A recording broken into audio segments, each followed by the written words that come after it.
Hi guys, and welcome back to the Mighty Blues. My name is, of course, Cameron, and welcome back today to another video. Joined by Frank today. Frank is a toffee all the way over from Poland. I know, you can imagine it's absolutely freezing. We've just had a conversation. Frank actually said it's not too bad over there at the moment, but sometimes it gets into the minus double figures, and I nearly had to put my dressing gown on just listening to him talk about it, to be honest with you.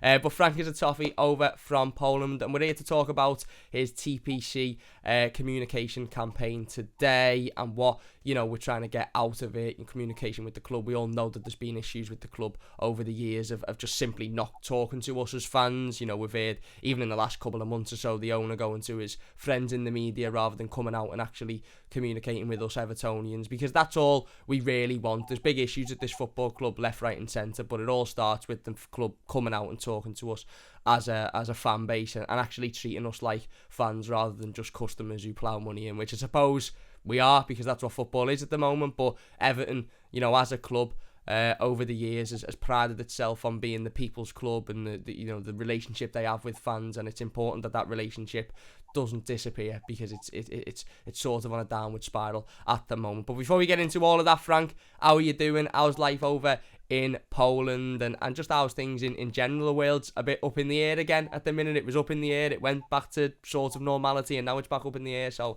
how's things with yourself? Great, really. In terms of the pandemic, everybody's very relaxed about it over here. Okay. Nobody wears masks. Everybody kind of thinks, it's no big deal.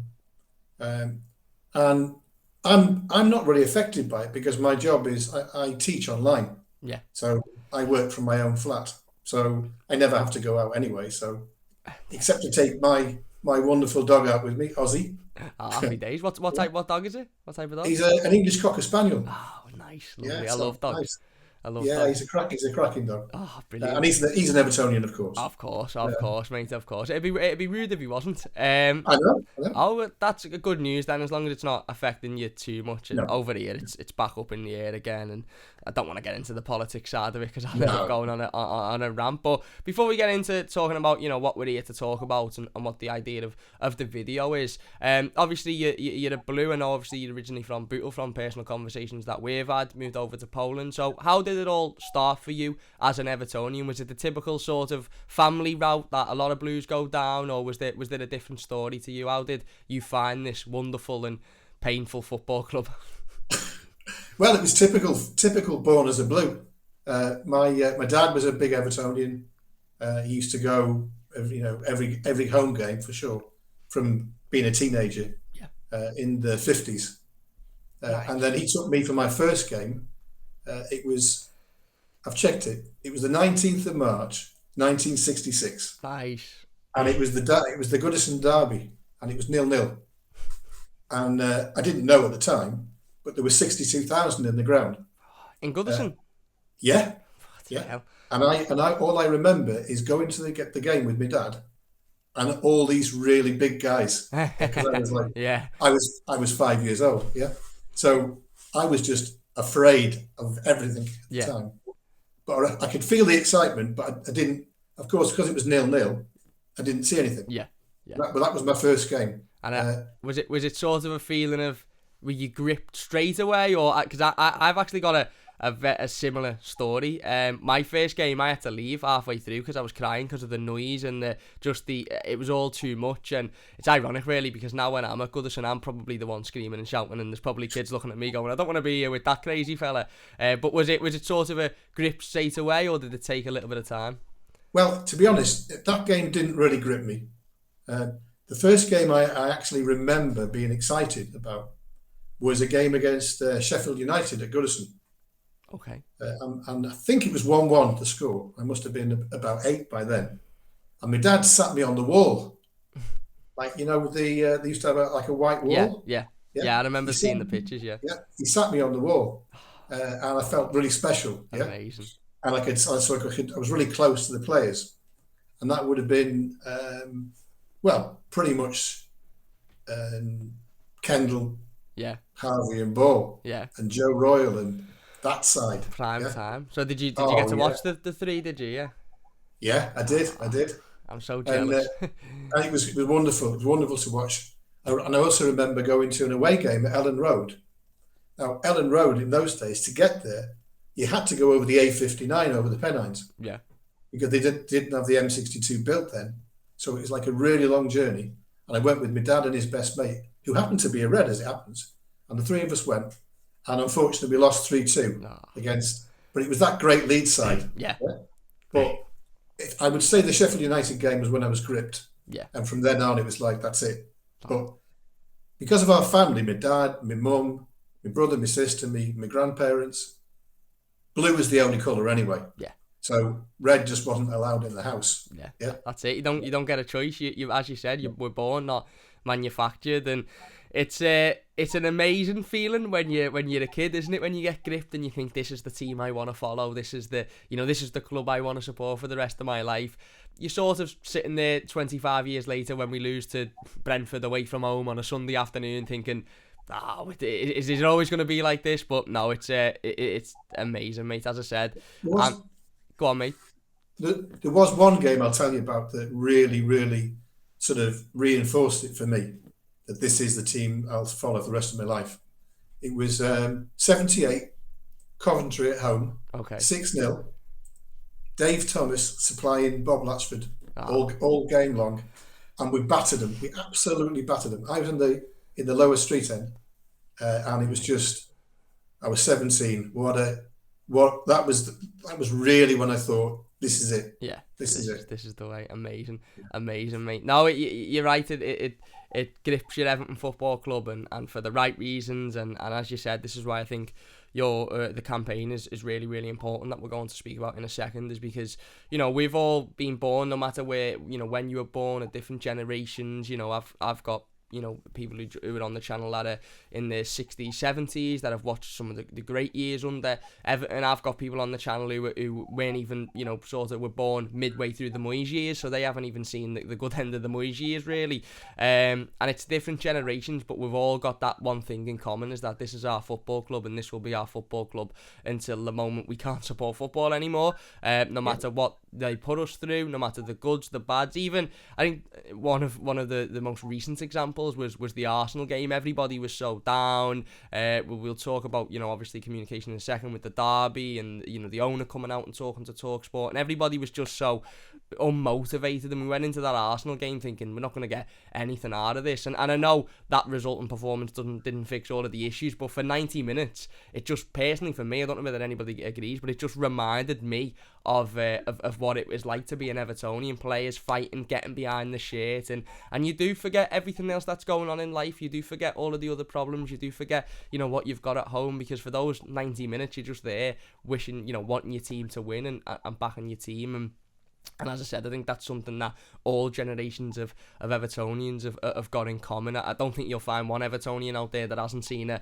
horrendously bad day for Everton, and probably a fantastically good day as well for Everton. So let's talk about the TPC communication campaign then, because I think it's really, really important. When you messaged me a couple of weeks ago, and we first had this chat and we spoke over the phone about it, I thought it was a really, really good idea, because Everton are a football club that will tell you they pride themselves on communication. If we sat down today with Everton's board, Bill Kenwright, Farhad Moshiri, Denise Barrett-Baxendale, they'd tell us that how important the fans are and the people's club, and to one extent, this is where it confuses me with Everton a little bit, because when you look at the stadium, they were very communicative. I don't know if that's a word. They were very good with the communication with the fans. They had the consultations, number of consultations that they asked fans to fill in. They had stalls in Liverpool City Centre where they were asking fans to go in and speak to them. They obviously had questionnaires. There's a website. And they communicated everything to do with the stadium very, very well. Every time there was a new workman on the site, they were putting a social media post out about it, and people started to sort of take the mick out of that, because it was almost become this, if we lose a game of football, there'll be a stadium update in the next couple of days. But I like that. I think that's the right way to do things. Let us know what's happening. Let us know where we're at with the stadium. Let us know where it's, what the current situation is. But the problem is with Everton, for me, and I suppose for you as well, which is where the campaign comes in, is that's not replicated in other areas of the football club, i.e. what's going on the pitch, what's going on with the manager, that ex-director of football now, but what was the director of football at the time. And I suppose, mate, we're getting to a point now where this club sort of priding itself on being the people's club and communicating with the fans is starting to annoy a lot of Evertonians, because we're not getting that communication. And we've seen over the last couple of days there's been Everton put out a statement about the ESSG and a potential sitting down with the club and having a fan representative on the board.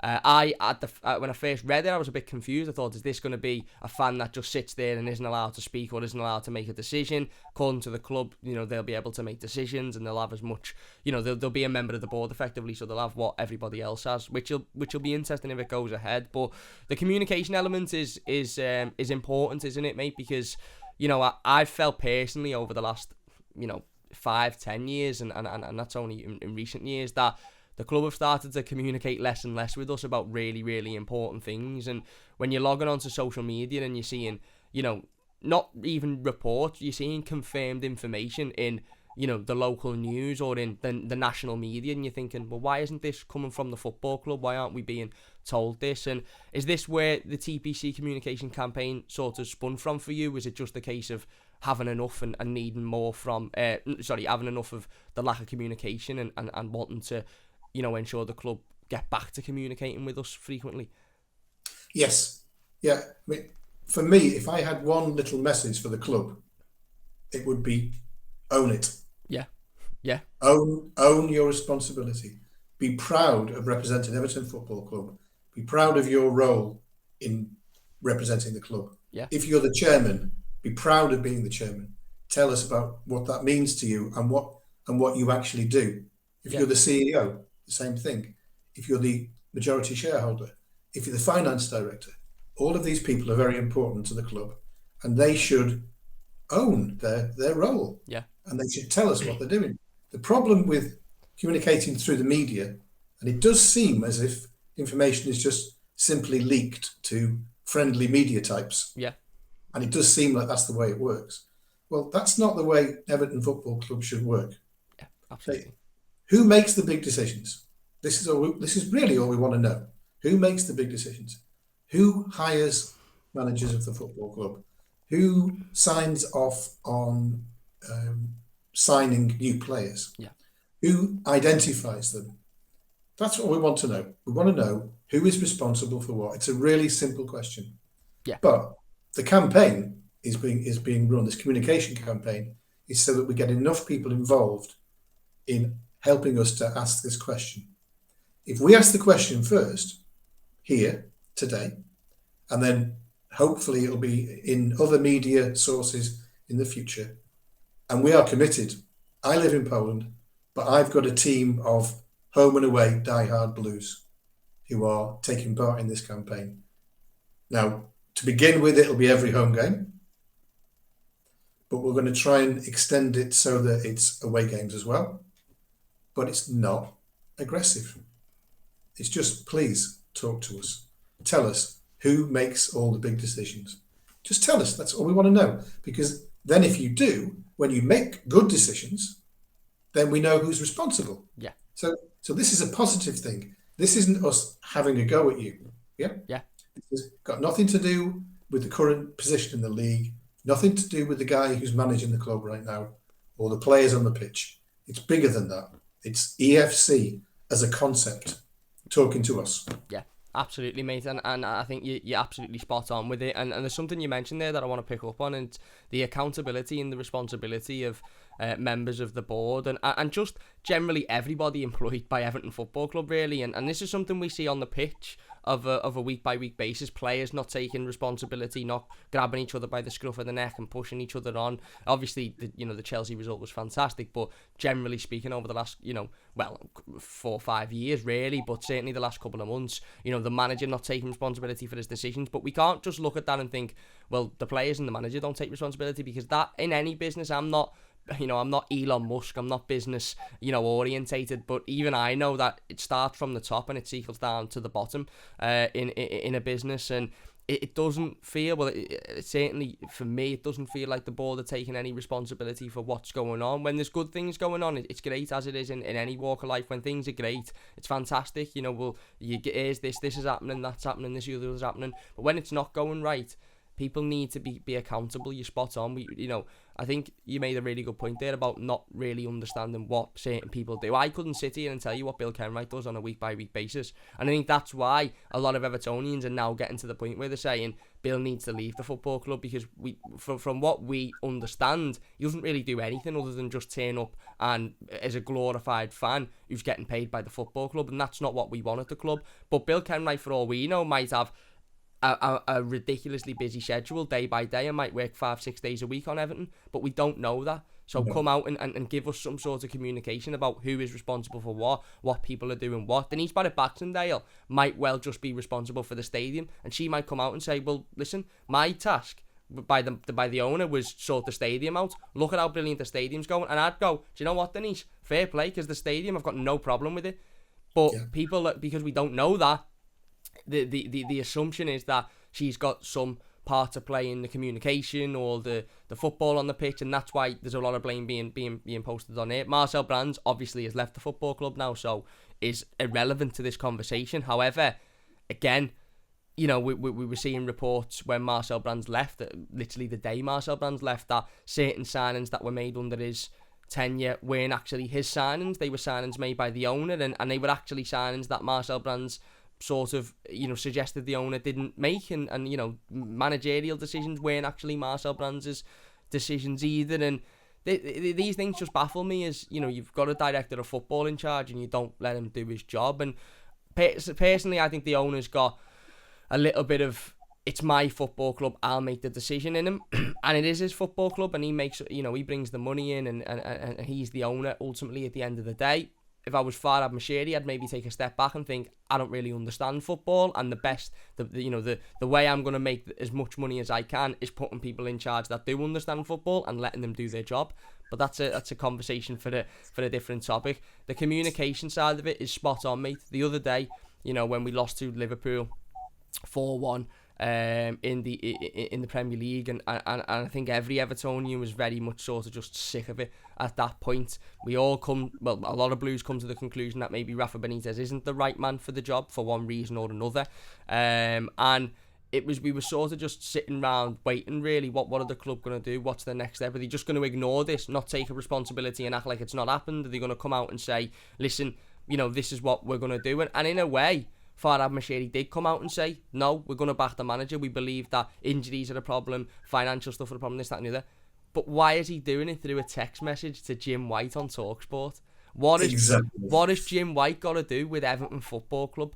Absolutely nothing. Why can't you come out and release a statement on evertonfc.com or sit in front of a camera and say, listen, even if it is a statement that nobody wants to hear, even if it is, no, we're backing the manager because we think he's the right man for the job, we'd all sit back and go, oh, I don't agree with that, this, that and the other. But at least we could sit back and go, well, he's come out and communicated it with us. He hasn't ignored it.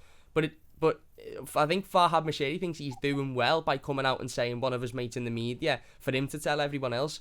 Farhad Moshiri, us as Evertonians then feel like we're not being spoken to. The media are being spoken to. So when Jim White read that statement out, I didn't feel like that was for me or for Frank or for any other Blue. I felt like that was for the Daily Express or the Daily Mail or the Telegraph to put in their paper of, oh, Jim White has said that, Farhad Moshiri texted him and said that Rafa Benitez is safe in a job. That's not talking to us as fans. I likened it to if you ran a company, an IT company, and you were, absolutely, you were a customer and you were furious with the service you were getting from the company, and somebody was in a bar and the owner was in a bar talking to his mate, and he said, oh yeah, but listen, this is going to be alright, and that's going to be alright, and this is going to be alright, and somebody filmed that bar and sent the conversation to every customer. They wouldn't feel like they were being spoken to. They'd say, well, he's just had the conversation caught. And that, okay, that might be what we want to hear, but he's not talking to us as customers. No. Why aren't we respected? Why aren't we treated like we are? Because the reality is, if the lockdown and the pandemic has showed, certainly me, anything, is it during that period of football where there was no fans in the stadium, this sport is nothing without fans. Absolutely nothing. And Everton Football Club is nothing without us. If we stop spending the money, if we stop going the game, if we stop, obviously, I think the football club probably know deep down that won't happen, because let's be honest, we're a fan base that are put through hell week in, week out, and we still go back. Blues travelled to London on Sunday to go and watch us lose dramatically to Crystal Palace in an absolute awful fashion, and however many thousands of them turned up on a Thursday and went again, which to a game that we all sort of felt we'd get absolutely trampled in again. Okay, the result was much better than we expected, but it's time this club started treating us as fans, isn't it, mate? And not just customers, and respecting us, because they do. If they didn't pride themselves on this, the people's club, then we'd go, maybe they just don't care. But you can't come out and say, oh, we're for the fans and L4 and we're local and this, that and the other, and treat us how we're being treated, can you? No, that's the thing. We're Everton Football Club. We are not customers. We are fans. Yeah. We are fans. And our blood is blue. Absolutely. Yeah? Fact. Absolute fact. And I don't care about when people talk about other clubs and they're only successful because they don't run the club like a club, they run it like a business. And when I hear people say that, I think, what? Everton Football Club can be both. Yeah. It can be a family and it can be a professional outfit. Yeah. It can. Absolutely. I'm sure it can. And if not, why not? Yeah. Absolutely, mate. You're right. I've got no, if you've got, again, Farham Mashiri doesn't know much about football, and he's certainly not an Evertonian, and I've got no problem with that, because Liverpool's owners aren't Liverpool fans and they don't care about Liverpool. Man City's owners aren't Man City fans, but they're business people that go, I don't really know this sport, so instead of me putting an input in and trying to make everything happen even though I don't know, I'll just employ people that do know, and they'll make me more money than I can make because I don't really know. And that's how you become a successful business. But that you can also have people on the board that are Evertonians that can come out and communicate. It's we're not asking for the world here. We're not asking. No. I'm not. Frank, the TPC communication campaign, me here on the Mighty Blues. I've said it a number of times. I'm not sitting here saying, why aren't we Manchester City? Why aren't we winning leagues? Why aren't we winning titles? No. All I'm asking for is, on the odd occasion, quarterly, even twice a year, coming out and saying, this is where the club's at. This is what we're up to. Marcel Brands was here for 4 years or 3 and a bit years.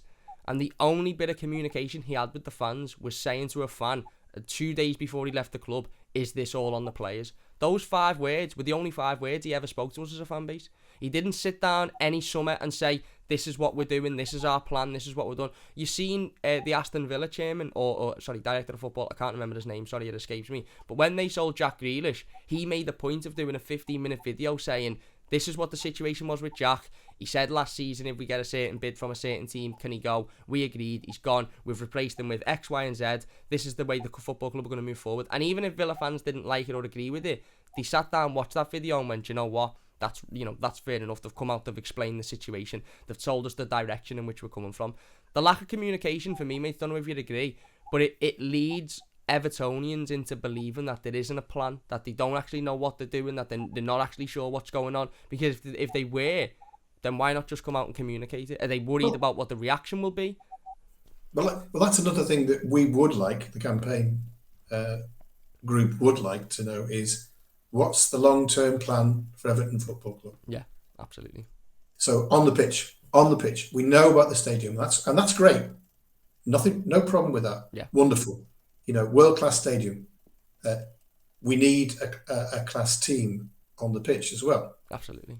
And the plan could be, for example, your conference qualification within 3 years, Europa League qualification within 6 years, Champions League qualification within 9 years. Now, it would just be a target. Yeah. We wouldn't hold them to it and say, you said 3 years, 3 years, 3 years, and it's now 5 years and we didn't make it. At least try to talk about a target, and we respect them for that. Yeah. Because you can't just talk in general terms, woolly things like, well, our CEO said we want to have a Champions League team for a Champions League stadium. And this was said this year, March. Yeah.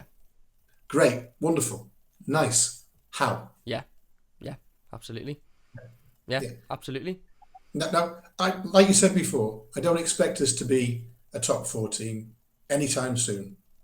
But I would expect us to make some kind of progress, and for them to say to the fans, how are we going to make that progress? Absolutely.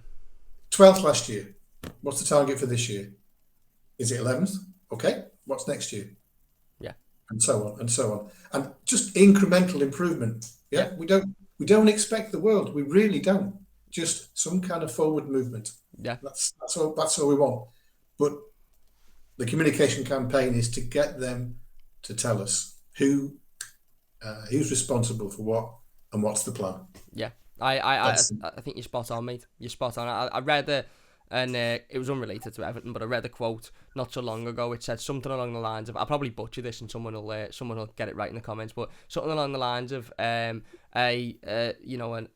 goal without a plan is just a dream, or something like that. And that's exactly what it is. It's okay, me and Frank and everybody else sitting here going, right, the club want us to be in the Champions League by 2024. Well, how do we get there? What's the idea? What's the plan? Where do we go? Because at the moment, with our league form and league position, we mightn't even be in the Premier League by the time we get in this new stadium, depending on what the manager gets right. The manager is being given a lot of control, it seems. The director of football has left, head of recruitments have left, certain players might be on their way out. So the manager is being given all of this control, and we're not really in a position in the Premier League to suggest that he should be given that control. But why, Farhad Mercedes coming out and saying we're backing the manager because football is glory one day and fury the next, or whatever he said, will come out and say, what's the plan? What's the plan for Rafa Benitez? What's the plan for the summer? What's the plan for January? What's the plan for next year? We're not asking for them to come out and send us the minutes of every board meeting, but broadly come out and tell us where we're going as a football club. What the idea is, what the aim is. Coming out and saying, we want to win the Champions League and we want to win the Premier League. So does everybody. So does Notts County. So does Notts Forest. So does Wickham. But their club aren't going to come out and say that because they know that's not a realistic plan. What's on the football pitch? Because that's what it's about, isn't it? At the end of the day, mate, we're a football club. We can have the stadium, we can have the charity, we can have the things that we do in the community, which is absolutely unbelievable. But at the end of the day, we're a football club. We turn up to Goodison to watch the team fight and win, not because we're great in the community, and we are great in the community, and it's perfect, and I love the club for that, and I think we're the best football club in the world. But in terms of the football on the pitch, it needs to be better, and it needs to be communicated. And I think the TPC communication campaign is a really, really good way of doing it. As Frank explained, it's not an aggressive protest. It's not something, not that any of the others have been.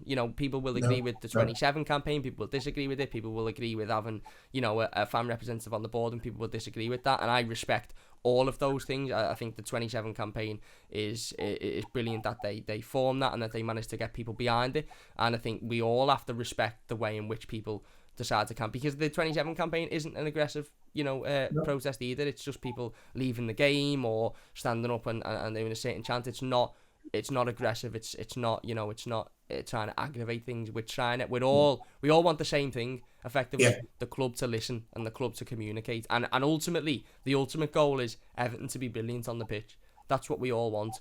But as Frank said, it's not asking for much just to come out and communicate with us about what's going on at the football club. So what I'll do is I'll leave Frank's Twitter and Facebook page in the description. You can go and read a little bit more about the campaign and what's going on with that, and obviously the home games and stuff coming up, and how what the plans are for those. So please do go and drop. I think, is it a like on Facebook? Yeah. It's a like on Facebook. I haven't got Facebook, so I don't know. A like on Facebook, follow on Twitter, all of that sort of stuff, and read a little bit more. And I'm sure Frank will be open to answering any messages that anybody has got regarding the campaign and obviously the future. So anyway, before we finish up, mate, let's have a little chat about Everton. This current situation, obviously, really good result and performance against Chelsea last time out as of recording this. Quite an unexpected performance, I think I'd say. But generally at the moment, it's not going too well, is it? How are you sort of seeing this season so far? To be honest, at the moment, I'm feeling that anywhere above the relegation zone is a plus. Yeah. That's how I feel right now. Absolutely. Because certain things worry me, like, for example, Mina playing 3 games in 6 days for Colombia. Yeah. And then not playing a full game for us since. Yeah. And that was 2 months ago. What's that about? Seriously. Yeah. Is he going to leave in January? Okay. That's one thing that worries me. The other thing is, again, it goes back to what we said before, but what's the deal with Digne? Yeah. What is the deal? Nobody really knows what the deal with Digne is. Whatever you think about the way he's played this season, he's a quality left back. Yeah, absolutely. And if he does leave the club, he'll do a good job for somebody else. Yeah, absolutely. For I sure. agree. So Godfrey has lost something because of COVID. He's not the player he was. He's getting very close to it. Yeah. But I think the problem at the moment is, to use a typical local expression, he's playing a little bit like a yard dog. Yeah, yeah. Yeah. He's not. He's just being a beast. And okay, a lot of Evertonians like that, and I can see the appeal to a player being a beast. Yeah. But that's not what modern football's about. Yeah. Yeah. And particularly if you're not a top six team, yeah. If you throw yourself about too much, you're going to get yellow carded and red carded. Absolutely. Because we're not a top six team. That's how it works. Absolutely. Yeah. Branthwaite is an absolute find. Honestly, he really does look. He does look like he might be a future England player to me. Yeah. Really. Absolutely. He looks like he's got that. Gray and Townsend, huge bonuses. Gray particularly. DCL worries me. Out for a really long time with quads. Really long time. So I wonder whether he's going to be here after January. If Richarlison goes, honestly, I can't blame him. Yeah. I really can't blame him. And then this is the thing that worries me. If we do lose players, we really shouldn't get our pants pulled down on the price. Yeah. Yeah. Absolutely. So if we're going to sell these good players of ours, we want to get top dollar for them. Yeah. But in terms of the season itself, I think it'd be very interesting to see what happens against Hull City in the Cup. Yeah. Will he do the typical, or what has been typical for quite a few years, Everton thing, which is rest 3 or 4 of the first teamers and start off with younger players? Yeah. And then hope that that's enough to get through. Whereas clubs like Everton, and we're mid-table, that's what we are. Yeah, absolutely. We're a mid-table team. Mid-table teams play their best team to start with, and then bring them off when you're winning. Yeah. Spot on. So I hope that we do that. And the other thing is, I don't remember exactly when it is, but the Anfield derby. I think it's in April or something like that. We just need to make sure we don't get really embarrassed by them. Really embarrassed by them. Yeah. What? Go on. Sorry. I was going to say, they beat us 4-1 at Goodison without really trying. Yeah. Yeah. If I'm honest about it. No, you're right. They couldn't be bothered to win and to score any more than 4. Yeah. Yeah. Absolutely. But if they in April they might need a goal difference situation. Yeah. Yeah. Yeah. Spot on. So what? Just before we finish up, what's your thoughts on the manager then? I know a lot of people will want him to lead the football club. A lot of people I think are sympathetic because of injuries and lack of transfer budget in the summer. I personally think he's got a lot wrong tactically and team selection wise, and I think some of the things he said in press conferences almost come across as if sort of Everton need me here, which isn't the type of mentality you want to hear. But there's no doubt in that we've had a ridiculous situation with injuries this season, and to come into the Premier League spending £1.5 million, where you're always going to struggle. I think Norwich were the second least spenders, and they spent something like 14 million. So what's your take on the manager so far? How do you feel about Rafa Benitez? I think it is true that he's reminded me a little bit of Allardyce. Yeah. In the sense that I don't really care what you guys think. Yeah. Yeah. I am the manager. I'll do what I want.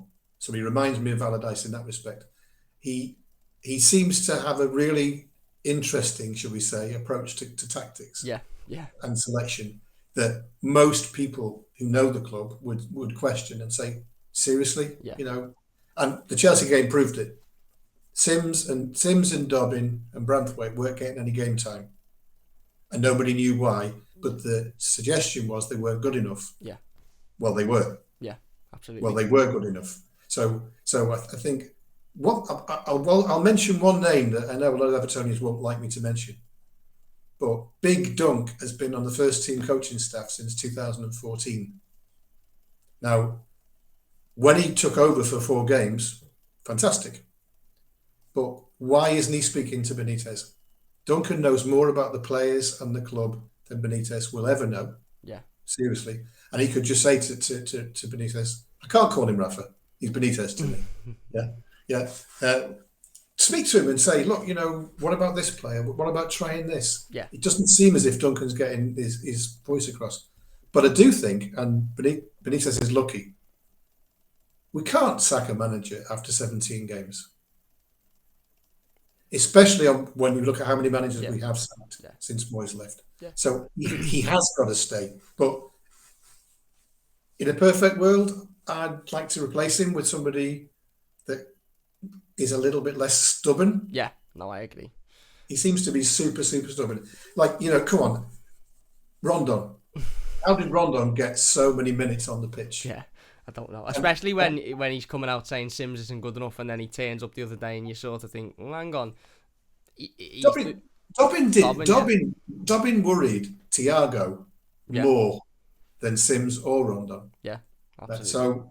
So no, I think that's what worries me. He's too stubborn. He plays people, and you don't know why. I've been trying in my group for months and months to say, give Iwobi some kind of slack, cut him some kind of slack. But I've watched him in the last 6 months. Every minute he's played for Everton and Nigeria, and the fans are right. Yeah, I don't know how he became a professional footballer. There's so many things he doesn't do. Yeah. He never makes the right decisions. He can't tackle worth a damn. Yeah, and he cost us 34 million, I think. Yeah, something along those lines. Yeah. And there's so Benitez playing him. No. No points for guessing who bought Alex Iwobi, by the way. Who was that? I'd put a lot of money on it being the owner. Not the director of football that's now being sacked. Well, I think that's a problem we're never going to solve. Is the agents in the ears of the owner and the people on the board. Yeah. And they're a big part of the problem, but not just for us, every club. Yeah, absolutely. I agree, and I think again you mentioned a couple of situations there with which again fall into the communication. The big Dunk thing's interesting really, because if Duncan isn't, you would sort of sit there and go, well, why aren't you? You know more about the football club, you know the players and stuff, and I think Duncan recently has been very un-Duncan-like, i.e. on the bench, not really saying anything, not really animated. We saw him under Ancelotti in the first couple of months, and he was up and down, screaming, shouting. Obviously, he had the Spellers manager himself hugging the ball, but it's very un-Duncan Ferguson-like to just sit on the touchline and not really say anything. Even when Jared Branthwaite scored the other day, he wasn't up, and this is a man who would have known Jared Branthwaite since he first come into the football club at a young age. So I sort of look at it and think, is he being told to not show that emotion? Is he being told behind the scenes to just be a coach and not be anything else? I don't know, but it's very unlike Duncan Ferguson to not really show that emotion. And the Luca Dean situation, I think, is interesting as well, because the narrative at the moment is that Luca Dean's gone to Rafa Benitez and said, I've got a problem with the way we play, and Rafa Benitez has gone, you're never playing again because I'm a stubborn so-and-so and I don't want to play yet. And now Luca Dean is going to leave. Because let's be honest, we're signing a left back for 20 million. Luca Dean's leaving the football club. There's not a chance we'd make that sign without Luca Dean leaving.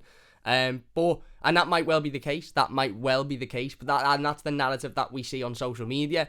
But we don't know that there's not something else that's gone on. We don't know that Luca Dean and Rafa Benitez have sorted the issue, but Rafa Benitez has said, listen, I play it every week, but this is the style of the system I play, this is what I want to do, and this is the way I'm going to continue with it. And Luca Dean's gone, well, that doesn't suit me, and I've got a World Cup coming up next year, and I need to play in a team that suits me so I can show the best impression to the French national manager, so I'm going to go. And Everton have gone, don't want that to happen, but that is what it is. Again, that might be completely wrong, but it's that not knowing, it's that uncertainty that leads to the rumours, and rumours that might be right or rumours that might be so far from the truth that it's unbelievable. And at the end of the day, mate, as you said, all falls into the communication. We don't know, and I'm not asking the club to come out and say Luca Dean told us he wants to leave, so we're letting him leave.